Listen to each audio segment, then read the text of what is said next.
क्षीर पोड़पिठा प्रस्तुत करने आम प्रथम गोटे गिना चाउल बटा गोटे गिना मांडिया चूना एवं गोटे गिना चीनी नवा तापर से किछि नड़िया खंड किछि नड़िया कोरा काजू और गोलमरीच गुजराती गुंड नवा।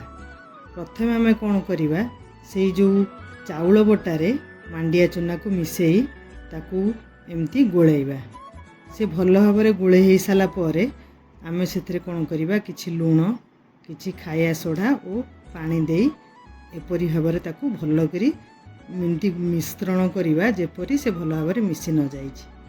तापर आम कौन करवा गैस चूल्हा ऑन करी गोटे कड़ई बसाई से 2 चामच घी एवं 2 चामच तेल पकाई ताकू गरम करवा। से जो गरम हो आम से जो काजू रखी ताकू पकईकी किसी समय भाजवा। आपण मैंने देखिपे ए काजू एमती भजा होची से जो टिके भाजी आसो आम कौन करवा तापर से जो नड़िया खंड को पकई पुणी ताकू एपट सपट करी गोलई भल करी ताकू एमती भाजवा। एमती भाजुवा जे पर्यंत से टिके नाली है आसीज तापर आम कौन करवा से रखिथिबा गोलमरीच गुंड और गुजराती गुंड को पकईकी मिसई दबा। एमती मिसई सारा पर ताकू पुणी ओल्ट पाल्ट करी ताकू भल भाव एमती भाजवा। भाजी हो सारा पर आम रखिथिबा 1/2 लिटर गरम क्षीर को से ढालिबा। ढाली सारा पर ताकू से लुहा खड़िका साहाय्य आम गोलाई दबा। गोलाई देला पर से जेहेतु गरम क्षीर थी से फुटवा आरंभ कर जिते से क्षीरटा फुटब आम से कौन करवा जो गोटे गिना चीनी रखि ताकू आड करवा। ताकू आड करी एपरी भाव से लुहा खड़िका साहाय्य एमती गोलैबा। से भल करी गोली हो सारापर से रखि नड़िया कोरा को पुणी मिसाइबा। मिसाइकी ताकू पुणी गोलैकी ताकू गोलैबा। गोलै सारापर से पुणी फुटब। एमती फुटी सारा पर आम कौन करथुवा जेतले से फुटुथुबो आम कौन करवा ना गैस को टिके मीडियम आंच करी से जो बैटर प्रस्तुत हो रही ताकू धीरे धीरे करी गोटे हाथ में एमती ढालिबा। एमती ढालिबो एवं पुणी आउ गोटे हाथ में से लुहा खड़िका साहाय्य ताकू भल करी एमती गोलौथुबो। ये जमती गोला होउची सेमती भाग में ताकू उल्टा पाल्टा करी एमती पूरा मोटा हला पर्यंत ताकू गोलौथुबो। एमती किछि समय गोले हो सारा पर तापर आपण मैंने देखिपे से बैटरटा टिके टिके मोटा ही आसिलानी। यही मोटा हला पूरा मोटा हला पर्यंत ताकू एपट सपट करी गोलैब।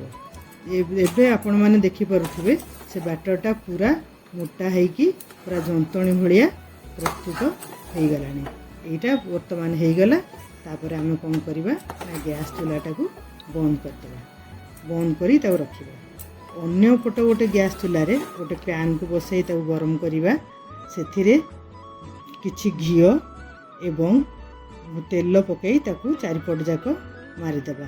पुणी गोटे ब्रश आनी ताकू ब्रश साहाय्य चारिपट जाक भल करी ग्रीस करी जमती भल करी लागिबो चारिपट जाक सेमती करी मारी ताकू गरम करदेवा।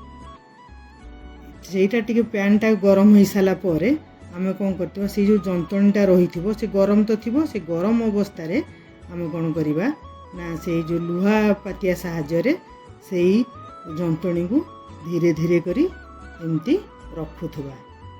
माने थरु थर एमती रखिबा जे पर्यंत से पैनटी माने पूरा फुल ही आसीबो। फुल ही आसला पर आम कौन करवा से पिठा पातिया साहाय्य ताकू टिके एमती थापी थापी दउथुवा।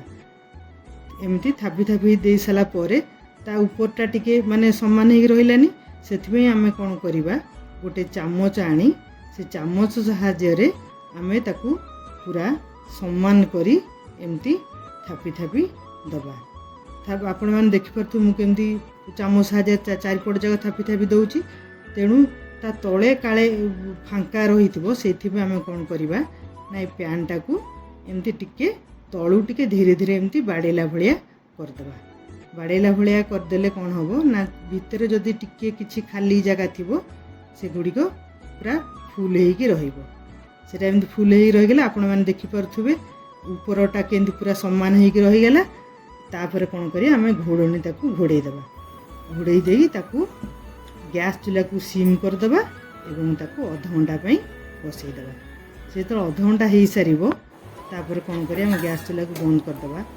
ଅଧଘଣ୍ଟା ପରେ ସେ ଗରମ ଥିବା ଅବସ୍ଥାରେ ଆମେ କ'ଣ କରିବା ଗୋଟେ ପ୍ଲେଟ୍ଟାକୁ ତାପରେ ରଖି ତାକୁ ଯତ୍ନ ସହକାରେ ତାକୁ ଲେଉଟାଇବା। ଆପଣମାନେ ଦେଖିପାରୁଥିବେ ତାର ଗୋଟେ ପଟ କେମିତି ପୁରା ହେଇଯାଇଛି। ତେଣୁ ଆର ପଟଟା ହେବା ପାଇଁ ଆମେ କ'ଣ କରିବା ସେ ପ୍ୟାନ୍ରେ ଆଉ ଟିକେ ତେଲ ମାରି ତାକୁ ଗରମ କରିବା ଏବଂ ସେଇ ଯେଉଁ ପ୍ଲେଟ୍ରେ ଯେଉଁ ଥୁଆ ହେଇଛି ପିଠାଟା ତାକୁ ଧୀରକିନି ସେ ପ୍ୟାନ୍ରେ ତାକୁ ରଖିବା ଯେମିତି ସେ ପୁରା ସାଇଜ୍ ହେଇକି ରହିବ। ଠିକ୍ ତାକୁ ସାଇଜ୍ ହେଇକି ରହିସାରିଲା ପରେ ଆମେ କ'ଣ କରିବା ତାକୁ ଟିକେ ଏମିତି ଚାରିପଟ ଯାକ ଥାପି ଥାପି ଦେବା। ଥାପି ଥାପି ଦେଇକି ତାପରେ ତାକୁ ପୁଣି କଭରଟା ଆମେ ଦେଇଦେବା। ଦେଇ ସାରିକି ତାକୁ ଆମେ ଗ୍ୟାସ୍ ଚୁଲାକୁ ସେଇ ତ ସିମ୍ରେ ଥିବ ତାକୁ ପୁଣି 15 ମିନିଟ୍ ପାଇଁ ତାକୁ ବସାଇବା। ଯେତେବେଳେ 15 ମିନିଟ୍ ହେଇସାରିବ ଆମେ କ'ଣ କରିବା ଗ୍ୟାସ୍ ଚୁଲାକୁ ବନ୍ଦ କରିଦେଇ ତାକୁ ଥଣ୍ଡା ହେବା ପାଇଁ ଛାଡ଼ିଦେବା। ଯେତେବେଳେ ସେ ଥଣ୍ଡା ହେଇଯିବ ତାପରେ କ'ଣ କରିବା ଆମେ ଗୋଟେ ପ୍ଲେଟ୍ ଆଣିବା। ସେ ପ୍ଲେଟ୍ରେ ତା ଉପରେ ରଖି ତାକୁ ଧୀରେ କିନି ଆମେ ତାକୁ ଲେଉଟାଇବା। ଏବେ ଆପଣମାନେ ଦେଖିପାରୁଥିବେ ପ୍ରସ୍ତୁତ ହେଇଗଲା ମାଣ୍ଡିଆ କ୍ଷୀର ପୋଡ଼ ପିଠା। ଆପଣମାନେ ଏହାକୁ ବନାନ୍ତୁ ଏବଂ ବନେଇକି ଖାଆନ୍ତୁ। ଏହା ବହୁତ ଉପକାରୀ ଏବଂ ଏଥିରେ ପ୍ରଚୁର ପରିମାଣର ଆଇରନ୍, କ୍ୟାଲସିୟମ୍, ପ୍ରୋଟିନ୍, ଫାଇବର ଭରପୁର ପରିମାଣରେ ରହିଥାଏ।